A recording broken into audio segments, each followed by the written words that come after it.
Nacional. Presentamos La Entrevista, un espacio de análisis y discusión producido por YSUCA.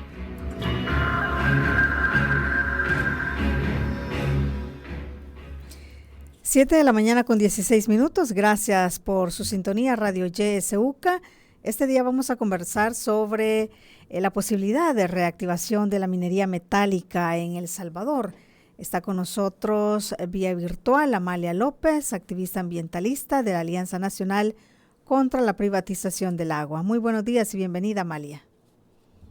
Muy buenos días, gracias como siempre a YSUCA y a la radio audiencia, a todos y todas por dejarnos nuevamente retomar temas de importancia, de gran relevancia para la vida en los territorios de El Salvador. Así es, también está con nosotros Ariela González de la Mesa Nacional frente a la minería metálica acá en cabina YSUCA. Buenos días, Ariela. Buenos días, gracias a YSUCA por la invitación y pues lo mismo, gracias por la oportunidad de hablar un tema de trascendencia ambiental sumamente importante y un poco con una connotación un poco preocupante en la actualidad. Sí, justamente como decía Mal, es importante poner en agenda también estos temas, ¿verdad?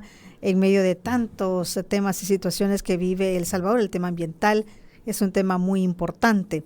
Como sabemos acá en el país, pues desde el 2017, ¿verdad? Hay una ley que prohíbe la minería metálica. Sin embargo, hay alertas sobre la posibilidad de que pueda reactivarse. ¿Cuáles son, quiero comenzar con Amalia, cuáles son esos signos, Amalia, que llevan a pensar que existe la posibilidad de que se reabra nuevamente la minería acá en el país? Bueno, quizá, Kenia, me voy a salir un tanto porque quisiera poner en contexto qué es lo que ha representado la industria minera en El Salvador. De hecho, hay datos que desde mitad de 1800 ya existía explotación y exploración minera en El Salvador. De la mitad de 1900, es decir, de 1950 en adelante, en la zona de San Miguel, La Unión, también había ya una importante explotación minera. Y esto, debido al conflicto armado en 1985, cesó. Es decir, la industria minera ha venido operando en El Salvador de diversas maneras, no solamente de la forma artesanal, sino con intereses económicos bien marcados desde hace mucho tiempo. Con este asunto de la reactivación económica desde 2001, la firma de los tratados de libre comercio se reaviva esa práctica, una práctica extractiva que sin duda es nociva para los territorios, pero que produce grandes cantidades de dinero y que por eso es de gran interés para los que ostentan poder político, porque ya sabemos que el poder político y el poder económico en El Salvador están íntimamente relacionados. Muchas de esas empresas, para poder operar, pagan campañas políticas, pagan fiestas patronales, en fin, pagan un montón de cosas con tal de que se les deje operar. Ahora, en Cabañas, desde más o menos 2004, se inició un movimiento desde la población civil que se alertó de que se volviera a reactivar una de las minas que ya había estado operando antes y que es altamente nociva para la población. Tenemos un gran ejemplo de estas minas abandonadas en La Unión, en donde hay ríos que están completamente contaminados, que llamó la atención que después de 2 años de gobierno, algunos diputados y algunos funcionarios se dieran cuenta que allá en La Unión hay ríos que no se pueden utilizar porque están altamente contaminados. Entonces lo mismo podría suceder en Cabañas. La gente en 2004, 2005 empezó una campaña para poder alertar a los demás de qué es lo que podría suceder en el caso de que operara la minería metálica, ya sea a cielo abierto o de forma subterránea en el país. Y ese activismo, esa forma de organizarse llamó la atención de otros colectivos, de otras organizaciones que hacen defensa de los bienes ambientales. Este trabajo llevó a la fundación de la Mesa frente a la Minería Metálica, en donde han participado otros colectivos y que al final, en 2017, concluye en la ley de prohibición de la minería metálica. Pero antes de eso hay un proceso en donde la Pacific Rim, que es una de las empresas que estaba pretendiendo explotar la minería metálica en El Salvador, lleva al Estado a una intermediación internacional en el CIADI en 2016, y El Salvador, el Estado salvadoreño gana, evitando pagar lo que le demandaban, que eran 315 millones de dólares por no dejarles operar, por no darles permiso para operar. Entonces, esto quiero mencionarlo antes de empezar a hablar de por qué en este momento hay riesgos de que la minería metálica se rehabilite.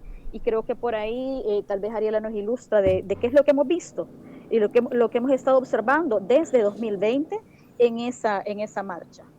Así es, Ariela, hay preocupación, ¿verdad? Porque se perciben algunos indicios que puedan llevar a que se reactive la minería metálica, que como dice y nos ha explicado Amalia, pues ya viene desde hace muchos años y es a partir de pues las exigencias, ¿verdad?, de las comunidades, que esto se para, digamos, en algún momento en 2017 a través de la ley, pero digamos una ley en cualquier momento la pueden derogar y podemos volver nuevamente a esa situación. ¿Cuáles son esos signos?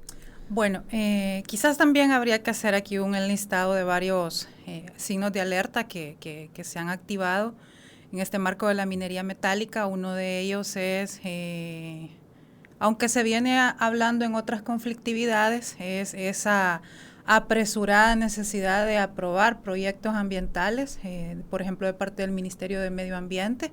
Si bien también tiene relación con otras conflictividades ambientales, como por ejemplo los proyectos de desarrollo inmobiliario, sí se ha visto una tendencia en la actual administración a acelerar esos procesos, ¿verdad? Esa agilización de trámites que le llaman. Incluso hubieron palabras expresas del presidente de la República de que habían considerable cantidad de millones en inversión detenida en el Ministerio de Medio Ambiente por culpa de actividades burocráticas, ¿verdad? Y que en principio podrían ser proyectos que no dañaban el medio ambiente, así en un análisis un poco por encima, digamos, sin saber el trasfondo. Escuchamos al presidente hacer estas afirmaciones. Pero también hay otras cosas que llaman la atención, y es que en el 2021 supimos, ¿verdad?, que El Salvador pasó a ser el miembro número 77 del conocido Foro Intergubernamental sobre Minería, ¿verdad? Este foro, compuesto por varios países, por algún motivo llamó la atención de las autoridades de nuestro país, y nuestro país se adhirió a este foro, donde ya se ha dicho que casualmente su sede está en Canadá, ¿verdad? País principal impulsor de estos proyectos mineros, que de hecho también los proyectos mineros que hace un par de años estuvieron amenazando a nuestro país, tenían en cierta forma capital canadiense. Eso más la aprobación también posterior a la adhesión de este foro, de esta conocida ley como de hidrocarburos y minas, ¿verdad?, que en cierta forma está facultando, está autorizando en cierto sentido la exploración de aquellas posibles actividades mineras no sabemos si con notación de minería a cielo abierto, minería subterránea, pero sí habilita esa posibilidad, ¿verdad? Y pues esas acciones específicas, sobre todo también, porque estamos viendo, digamos, esa también nosotros consideramos, se ha hablado de ese déficit fiscal en el Estado, en la administración pública, y parecería que habrá una política ahí de recaudación de fondos a cualquier costo. Y muchas veces esos costos pues son nuestros bienes ambientales, ¿verdad? Entonces, quizás como para enlistar así muy rápidamente, esas son lo que hemos detectado hasta ahorita. Sí, quisiera también consultarle a Amalia. Amalia, ¿qué significa que El Salvador sea miembro de este foro intergubernamental sobre minería, minerales, metales? ¿Qué podría hacer El Salvador desde allí para pensar pues que podríamos de nuevo tener la actividad minera metálica en El Salvador? Bueno, hay que convenir que toda mina contamina, metálica o no metálica. Y acá tenemos una mina a cielo abierto, que es la que siempre nos critica Guatemala cada vez que hablamos sobre minería transfronteriza. Y eso debería estar regulado.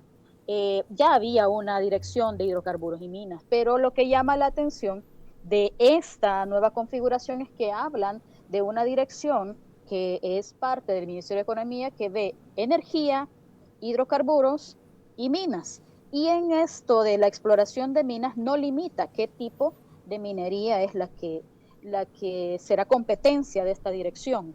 Ahora, que El Salvador forme parte de un foro intergubernamental que se dedica a recomendar a los estados cómo hacer minería, entre comillas, verde, porque de lo que se trata es de cómo encubrir la actividad minera que contamina y que destruye el medio ambiente en otras maneras de prácticas de responsabilidad social empresarial. Esto es grave, porque entonces, como todavía no tenemos elevado la prohibición de la minería metálica a grado constitucional, que es algo que ha venido luchando la mesa desde el momento en que se aprueba la ley, pues entonces cualquier asamblea le puede dar vuelta, y esta tiene la configuración para hacerlo.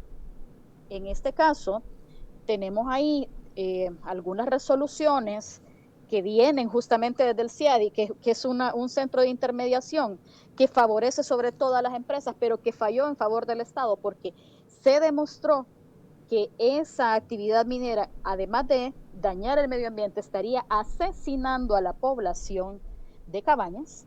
Entonces, en este caso, tenemos ese argumento que puede ser de peso, pero que a esta Asamblea Legislativa probablemente le importe poco en relación a si puede o no sacar rédito económico de esta actividad minera. Sin duda, preocupa no solamente que El Salvador forme parte de este foro intergubernamental, al cual hay que pagarle para que asesore al Estado, para que lo asesore en la medida en que puede hacer recomendaciones para actividad minera metálica o no metálica, de la cual el Estado pueda sacar también impuestos, pueda sacar ingresos.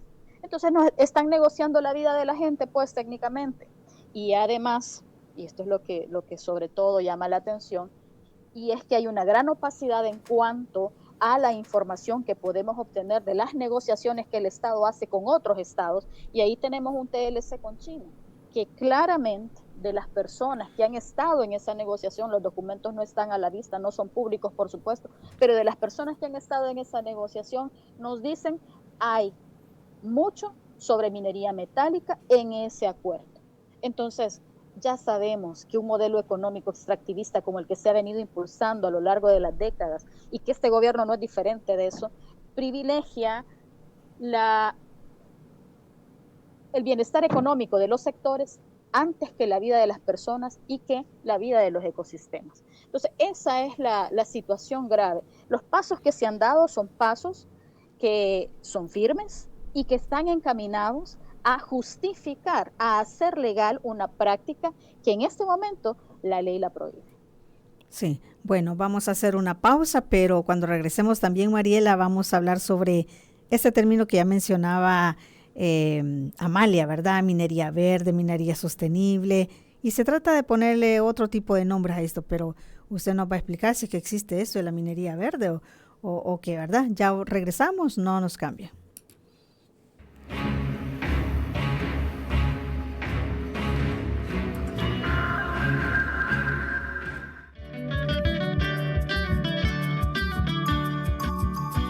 Somos la estación que te acompaña siempre. YSUCA, la voz con vos. YSUCA, siempre con vos. 91.7, la voz con vos.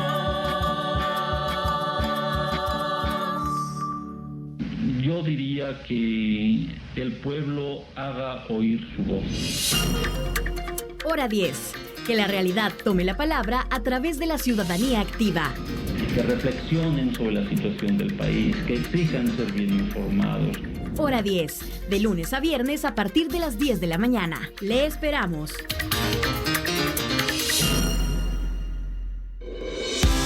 En la internet puedes buscarnos en nuestra página web www.ysuca.org.sb, en Twitter como @ysuca917 y en Facebook como Radio YSUCA 91.7 FM. YSUCA, contigo en la nueva era digital.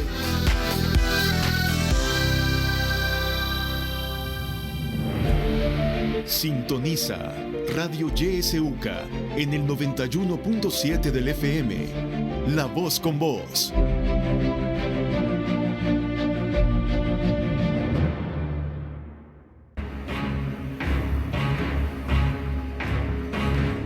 Continuamos con la entrevista cuando son las 7:31. Nos acompaña en esta ocasión Ariela González de la Mesa Nacional Frente a la Minería Metálica, y también está con nosotros Amalia López de la Alianza Nacional contra la Privatización del Agua. Y estábamos conversando, Mariela, sobre ese término, ¿verdad? Minería verde, minería sostenible, minería moderna también se le dice, ¿verdad? Es un nuevo concepto que se ha creado para hablar siempre de la misma minería. Recuerdo que en alguna ocasión nos decía alguien en la zona de Oriente que había llegado un grupo, ¿verdad?, de estas grandes empresas, e incluso llegaban a dar charlas, ¿verdad?, tratando de hacerle creer a las personas de que sí existe, ¿verdad?, una minería responsable, también le llaman. Cuéntenos, Amalia, ¿existe esto de minería responsable y verde? Bueno, quizás justamente con lo último que refería, según las comunidades a veces nos informan, estos grupos en los territorios, a pesar de haber consolidado la ley en el 2017, la ley que prohíbe esta práctica, nunca se retiraron, ¿verdad? Es común ver en Santa Rosa de Lima, en San Sebastián, estos grupos inversionistas que andan consultando con la gente, nos dicen que muchos preguntan si saben dónde hay extensiones de territorio a la venta. Entonces, eso es importante. Estos grupos empresariales no se han retirado del país, están presentes en muchas zonas. Y el término, desde nuestro punto de vista como Mesa Frente a la Minería, el término minería verde no existe. Y es igual la responsabilidad empresarial ambiental tampoco es un término no es un término realista, no es un término tangible. Estas empresas utilizan este término minería verde justificándolo en que ya se avanzó con muchas herramientas tecnológicas, ya no es como hace 50, 70 años que la minería era sumamente desastrosa. Entonces ya ahora ya tienen ellos tecnologías y hacen inversiones lo suficientemente fuertes como para que esos impactos en el medio ambiente no se generen. Sin embargo, hay ejemplos de sobra que demuestran que esto no es así. Por ejemplo, en territorio guatemalteco sabemos que el vecino país tiene implementada esta forma de extractivismo y tiene un altísimo impacto ambiental, por ejemplo, en zonas como en Izabal. Sobre todo la contaminación de mantos acuíferos, la gente no puede consumir esa agua. Se sabe, por ejemplo, que esta práctica conocida como el drenaje ácido, que es un impacto sumamente negativo y degradante para las fuentes de agua, sigue practicándose en la minería a cielo abierto a diario. Y eso a pesar de las tecnologías, a pesar de la inversión. También otro de los impactos mayormente sufridos es el tema de la deforestación, la afectación en las zonas de recarga hídrica, y eso no hay tecnología que lo haya solventado. Para nosotros este término no existe, es un término utilizado para blanquear estas prácticas extractivistas y no es propio únicamente de las empresas mineras, ¿verdad? También, digamos, el sector inmobiliario, el sector hidroeléctrico utiliza este término que viene producto de esta llamada responsabilidad empresarial que aducen tener con el medio ambiente, que no es más que el buscar por otro medio, el tener otras prácticas también aparejadas como favores sociales en las comunidades, escuelas pintadas, construcción de escuelas, unidades de salud, para que en cierta forma también la gente acepte, vea como viable, ¿verdad? Es decir, nos traen la minería, pero nos van a dar una clínica o no le dan útiles a los niños, ¿verdad? Son prácticas sumamente comunes en el sector empresarial, ya no se diga el utilizar estos términos, minería verde. Sí, Amalia, siempre en este mismo tema, hemos escuchado también que algunos sectores dicen cuando se oponen a la minería, pues que se están oponiendo estos grupos al desarrollo, porque no se permite que otras empresas vengan a invertir, ¿verdad? Pero como ya lo planteaba Ariela, pues es un impacto grande. ¿Cuál es el impacto directo que tiene esto en las comunidades específicamente, Amalia? Bueno, hay que destacar en esto, recordemos que esta ley que consiguiéramos sobre la prohibición de la minería metálica tiene a la base un gran trabajo desde las comunidades, sobre todo desde una comunidad que está siendo criminalizada y que está siendo golpeada actualmente, que es Santa Marta. Sin el trabajo de las comunidades, sin el trabajo y la conciencia, muy poco se puede hacer frente a estos monstruos que sin duda compran voluntades porque tienen cómo comprar voluntades. En este sentido, hay que decir que en Guatemala, por ejemplo, hay minas en donde la gente se ha quedado sin agua. Les han ofrecido llevarle agua en pipas para solventarles el problema. A cambio de construir un camino, a cambio de construir una escuela, han dejado comunidades enteras sin agua. Y esto podría suceder. Aquí hemos venido repitiendo, estamos en estrés hídrico. Estamos a punto de llegar a una conflictividad por falta de agua. Estamos diciendo, hace mucho rato los ambientalistas, el 90%, yo me atrevo a decir, el 100% del agua superficial en El Salvador, el agua dulce superficial, está contaminada. Entonces, si permitimos este tipo de actividades extractivas, sin duda estamos aniquilando a la población, estamos dejándoles sin agua. Veamos hacia Oriente, veamos hacia la Unión, en donde tenemos ríos que no se pueden utilizar y si la gente los utiliza, está a riesgo de muerte. Entonces, en ese sentido, los impactos que generan este tipo de actividades extractivas frente a los beneficios superficiales que le pueden proveer a las poblaciones son muy pocos. Demasiado pocos como para comprometer la vida de las próximas generaciones en El Salvador. Entonces, en este sentido hay que llamar a la población a no dejarse engañar, a no dejarse sorprender por este pseudodesarrollo o este mal llamado desarrollo, porque el desarrollo, por lo general, si no tiene participación de las personas, no es para las comunidades, sino para un sector económico específico. En este caso, los que invierten sobre esas actividades extractivas. Vamos a dar paso también a usted que nos está sintonizando para que pueda darnos sus comentarios o si tiene preguntas a nuestras invitadas. Recuerde nuestro WhatsApp 7571-2779, número directos 2275-9501 y terminación 02. Si lo desea, también puede escribirnos a través de nuestro Facebook, donde estamos transmitiendo también en vivo esta entrevista.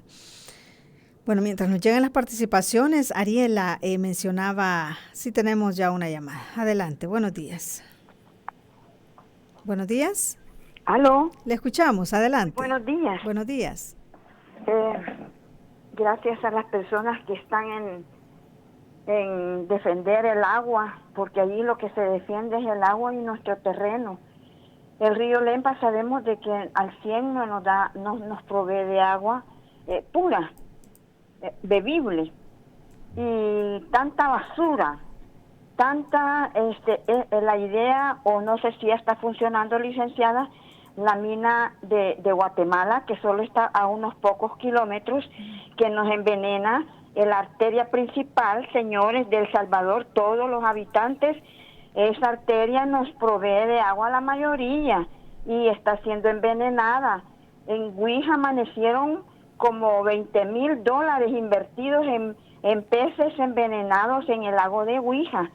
Entonces, y este señor con la idea de vender, de privatizar nuestro país, porque esa es privatización neoliberal moderno, de estafa, porque antes nos dejaba solo el 1% y se llevaba a Canadá el 99%, ¿qué chiste tiene eso? Y ya cuando se van nos dejan arruinada el subsuelo, nos dejan envenenar el agua y nos dejan un montón de gente ya con deficiencia renal y ya para morirse. que hay que explicarle en las escuelas, en las universidades, a dónde están las universidades, a dónde están los químicos, los físicos, a dónde están toda esta gente que tomamos agua, que vivimos del agua, que el 70% en nuestro cuerpo es de agua.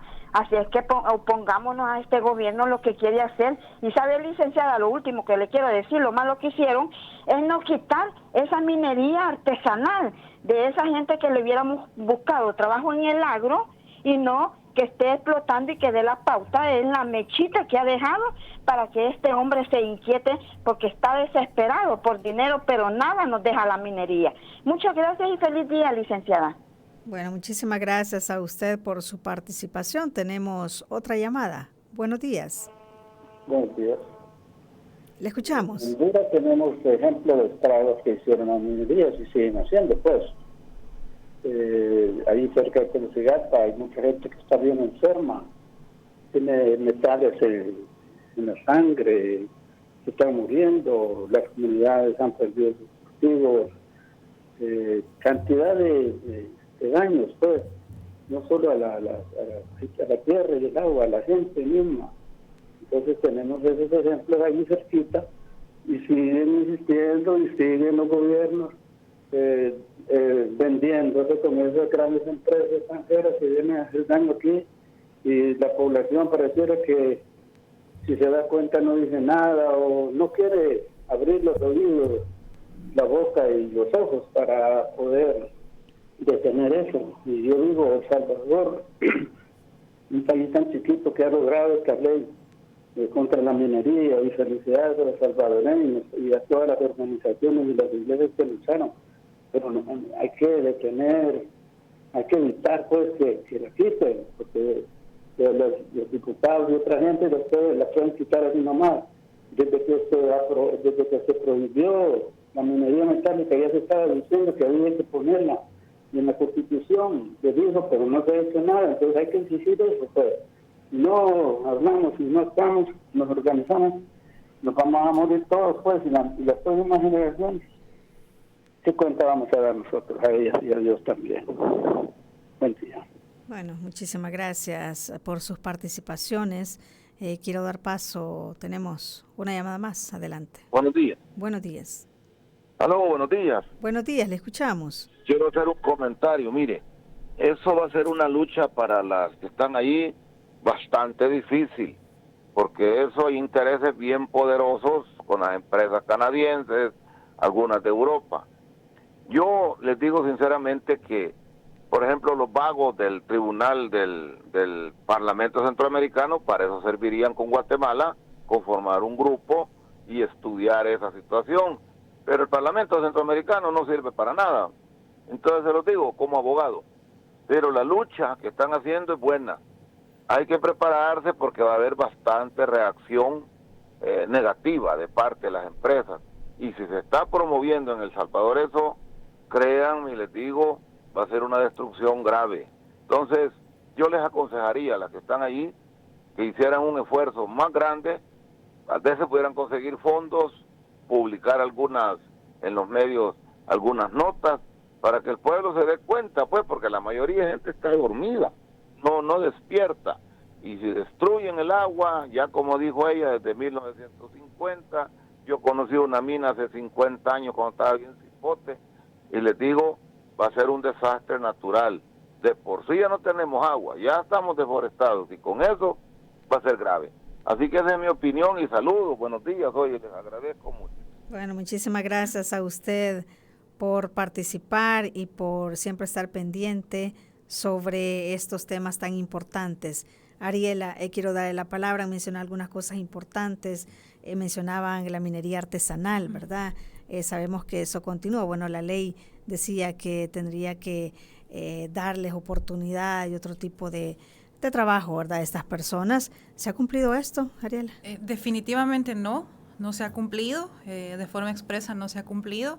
La ley de prohibición de minería metálica en su contenido establecía la responsabilidad del Ministerio de Medio Ambiente y el Ministerio de Economía de realizar 3 acciones puntuales, que era el cierre técnico de las minas, la remediación ambiental por parte del Ministerio de Medio Ambiente en los alrededor de 15 pasivos mineros o las 15 zonas mineras que fueron cerradas, por así decirlo, en nuestro país, que tratar de buscar cómo esos ecosistemas pueden, aunque en algunos casos, por ejemplo, como en el río San Sebastián, digamos, los impactos que se generó producto de la minería, ya se ha llegado a decir que tienen el carácter de irreversible, no se puede recuperar. El río ya no tiene condiciones de volver a tener un ecosistema saludable. Y el otro aspecto que era la reconvención, que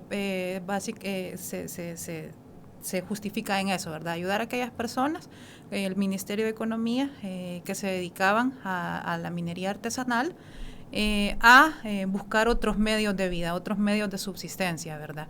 Estas prácticas que pueden seguirse dando en el territorio a escondidas, por decirlo entre comillas, de las autoridades. Sin embargo, no se ha visto mayor acción, no se ha visto mayor pronunciamiento de las autoridades que están involucradas, Ministerio de Economía, Ministerio de Medio Ambiente, incluso autoridades, por ejemplo, como la Fiscalía General de la República, al ser esto una acción prohibida, ¿verdad?, por la ley, no tienen mayor intervención ahorita. De hecho, como Mesa frente a la Minería Metálica se hacía un análisis de el presupuesto general de la Nación del 2023, donde para la remediación de los 15 pasivos mineros, aproximadamente 15 pasivos mineros, el Ministerio de Medio Ambiente había dedicado un estimado de $38,000. Y este monto para el 2022 incluso tuvo, al cierre del año sobró dinero, es decir, no se ejecutó ese dinero. Es decir, que las acciones encaminadas a la remediación, la reconvención, han sido prácticamente nulas, ¿verdad? Entonces, es lo que nos llama la atención, cómo es que las autoridades están completamente en anomia, pasivas, ¿verdad?, respecto del impacto ambiental que tuvieron estos proyectos en nuestro país, y sin embargo están encausadas ahorita a ver cómo puede esto reactivarse, generando estos acercamientos, por ejemplo, como ya hablábamos con el Foro Intergubernamental de Minería, ¿verdad? Sí. Amalia, ha mencionado también Ariel el tema importante del presupuesto. Para este 2023, ¿tienen conocimiento ustedes que haya asignación del presupuesto para el cierre de estas minas y para este plan de reconversión productiva para los mineros artesanales? De hecho, en cuanto a la remediación, no hay mayor presupuesto desde el Ministerio de Medio Ambiente. Y es más, Ministerio de Medio Ambiente, en cuanto a la inversión que tiene que hacer en restauración de ecosistemas, tiene las cantidades mínimas. Recordemos que con la creación de la ASA también se elimina algo muy importante, que era el único fondo que tenía El Salvador para proteger justamente y restaurar los ecosistemas. Entonces, además de no tener presupuesto, es claro que no hay una voluntad sobre cumplir este mandato, y si no lo hubo en los gobiernos anteriores, en este mucho menos, de cerrar las minas, de reconvertir la economía de las personas que sobreviven de la minería artesanal y de darle otro camino al modelo económico que se impulsa en El Salvador. Entonces, a pesar de que está ahí la ley, no hay voluntad política, no hay presupuesto asignado, es como que si de verdad no quisieran que funcionaran las cosas. Y luego tenemos estas alarmas, estos signos, y gracias a Dios entiendo por las llamadas que hemos tenido, la población continúa consciente de que la actividad minera sí o sí es altamente contaminante y destructiva para los ecosistemas y la vida en El Salvador, pero parece que eso todavía no cala en los políticos que están en las instituciones, que están como responsables de lograr que se implemente estas leyes. Así que lo que nos queda a la población es justamente continuar señalando las deficiencias, continuar señalando la falta de voluntad y continuar presionando para que se haga garantía sobre la vida de los territorios y las poblaciones, sobre el resguardo de los ecosistemas y, por supuesto, sobre ese derecho humano que han pretendido garantizar en aquella ley que acabo de mencionar, de donde proviene la ASA, y ojalá así sea, esa garantía del derecho humano al agua, porque sin duda una de las grandes amenazas de la actividad minera en El Salvador es la contaminación de los acuíferos. Recordemos que lamentablemente la población salvadoreña no tiene acceso a la mejor calidad de agua, porque quienes la usan son los industriales. Los acuíferos, es decir, el agua subterránea, no está a disposición de todo el mundo. Lo que tenemos son las aguas superficiales, el agua de Lempa, que es lo que nos sirven a través de ANDA en San Salvador, y no es el agua de mejor calidad. Entonces, tenemos que continuar trabajando y tenemos que continuar haciendo incidencias sobre esto, porque la población no toma las decisiones. Sin embargo, cada 3 años, cada 5 años somos convocados a las urnas y ahí es donde podemos definir quién en realidad responde a las situaciones que comprometen la vida en El Salvador, quién responde a las necesidades de la población. Entonces, por ahí tenemos que continuar trabajando y continuar presionando porque se hagan las cosas bien en el país. Sí, bueno, es un gran trabajo lo que hacen las organizaciones de defensa del agua y de derechos humanos. Ya lo decía uno de las personas que llamó, va a estar bastante difícil, nos decía. Y es que también, Ariela, no solamente hay que luchar con las minas que se puedan abrir acá, sino también con el riesgo que provocan otras minas, ¿verdad? Y ya mencionaba también otra de nuestras radioescuchas, la mina Cerro Blanco, ¿verdad? En Guatemala, que también está contaminando, puede contaminar el Huija, el Lempa, pero ante esto que ya no está en nuestro país, ya depende de otro país de Guatemala, ¿cómo se puede hacer incidencia en ese sentido también? Bueno, de hecho, la Ley General de Recursos Hídricos, que fue aprobada al cierre del 2021, establece que debe crearse, digamos, un grupo gestor de las cuencas de aguas transfronterizas a nivel nacional para que este grupo busque, digamos, un comité de cuencas para buscar este acercamiento con los demás países involucrados, ¿verdad? Con los cuales compartimos cuencas, ya sea Honduras, ya sea Guatemala. Y en este marco, pues estábamos tratando de que el Ejecutivo, el Legislativo retomara este tema de las aguas transfronterizas. Y ahí quizás como retomar varias cosas. Por ejemplo, vimos al ministro de Medio Ambiente, Fernando López, en la COP27 el año pasado, la cumbre contra el cambio climático, mencionar que existe un proyecto vecino vecino a El Salvador que está amenazando pero sin mencionar que ese proyecto es la mina Cerro Blanco, que está buscando ser ejecutada autorizada por el gobierno de Guatemala, por la empresa Lever Resource. Es decir, no fue enfático él en su denuncia, ¿verdad? Fue escueto, de hecho. Y ya se le venía pidiendo algún tipo de pronunciamiento, retomando lo anterior, ¿verdad? Sí hubo al menos un pronunciamiento bastante escueto, sin embargo, respecto al proyecto minero Cerro Blanco, sin embargo, como país se ha estado gestionando con este tema, ¿verdad?, de proyectos mineros. También es un poquito incomprensible también cómo se le pedía a la Asamblea Legislativa un pronunciamiento en la situación de nuestras aguas transfronterizas, en el caso de la posible contaminación del río Ostúa al ejecutarse este proyecto minero Cerro Blanco, y veíamos a diputados del oficialismo referirse con frases como ¿y qué quieren? Que movamos la cuenca del lugar para que ustedes estén en una total irresponsabilidad, inconsciencia ambiental, ¿verdad? Y desconocimiento de su cargo como legisladores, ¿verdad? Entonces, este proyecto minero sigue amenazando nuestras cuencas transfronterizas. Si se recuerdan, hubo una consulta pública en Asunción Mita, donde a la gente se le preguntó, sobre todo retomando lo que se hablaba anteriormente de cómo ha habido un repudio de la sociedad salvadoreña y en este caso guatemalteca a los proyectos mineros, se le preguntó si estaban a favor o en contra de la ejecución de este proyecto minero Cerro Blanco por la empresa Lever Resource, y la población en su mayoría dijo que estaban completamente en contra, ¿verdad? Aún así, las autoridades de Guatemala vimos que después se pronunciaron que no era competencia, no era jurisdicción de la municipalidad, sino que ya era más jurisdicción del Ministerio de Hidrocarburos y Minas de Guatemala, y que ellos iban a hacer las gestiones, ¿verdad? Pero al menos a nivel nacional no era competencia de la municipalidad. Este proyecto sigue siendo una amenaza.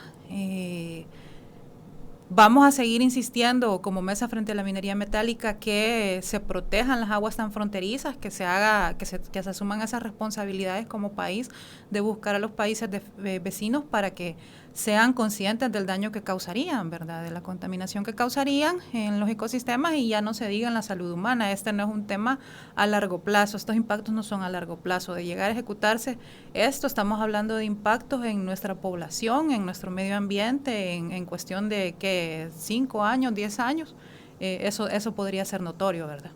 Sí, voy a leer algunos mensajes que nos han llegado. Dice, a través de Facebook nos llegan, hay muchos cantones donde no hay agua ni energía.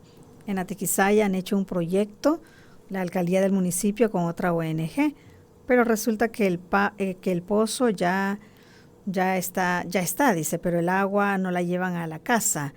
Incluso la gente tiene que pagar el zanjeado, y me imaginé que están esperando a las próximas elecciones para continuar con el proyecto mientras la gente necesita el agua. Otro mensaje dice, la destrucción del río Lempa por la industria minera causará muerte y dolor.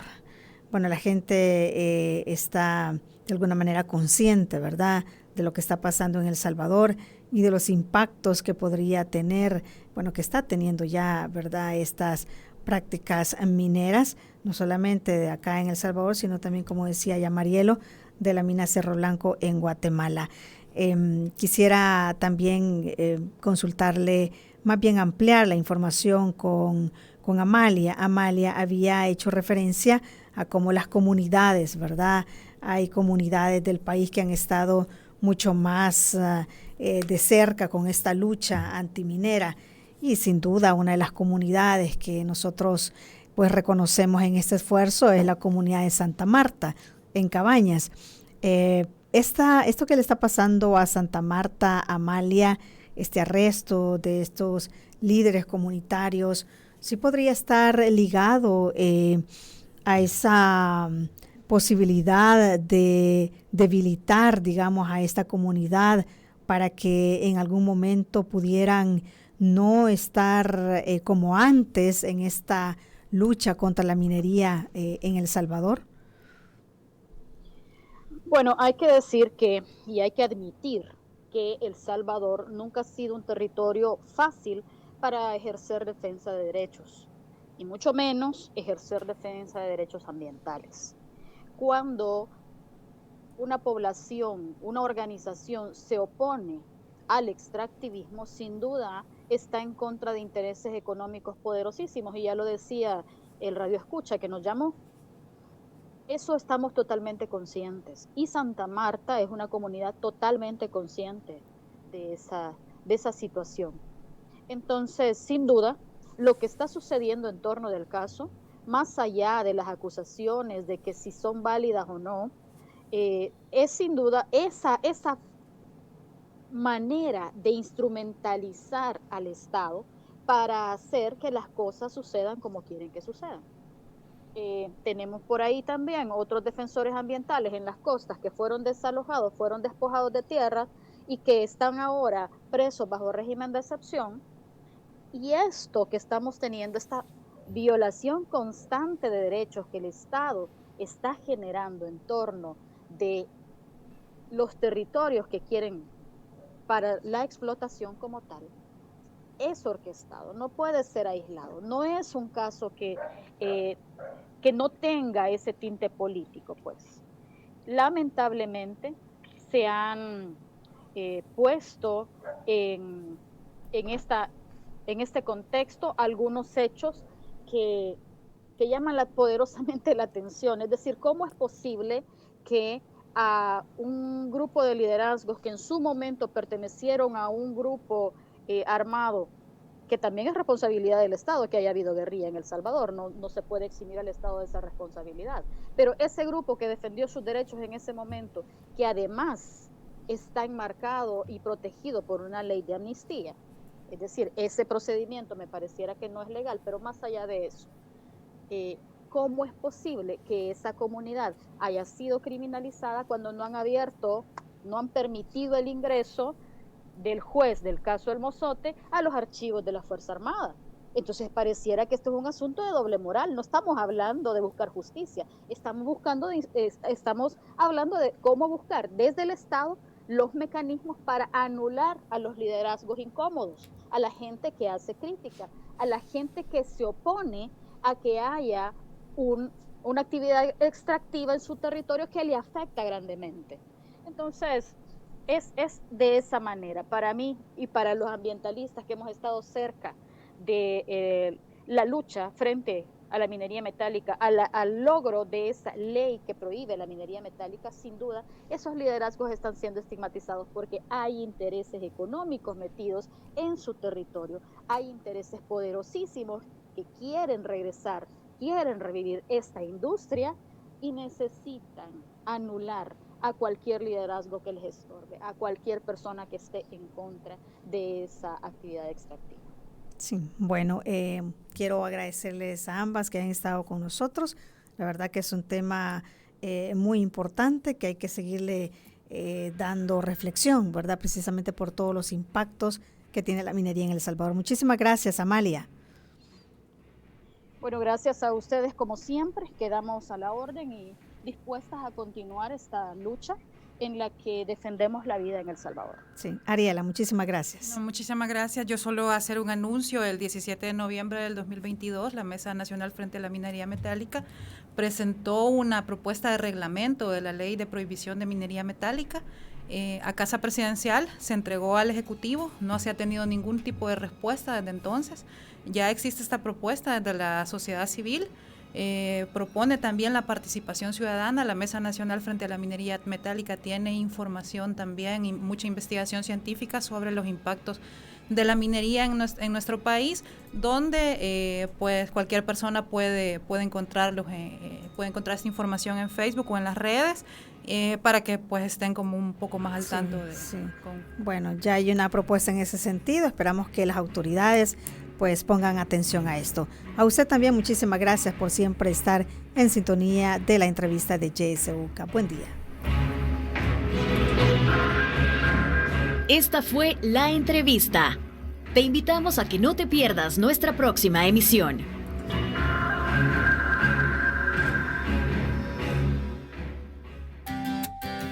Disfruta tu mañana en compañía de Radio YSUCA.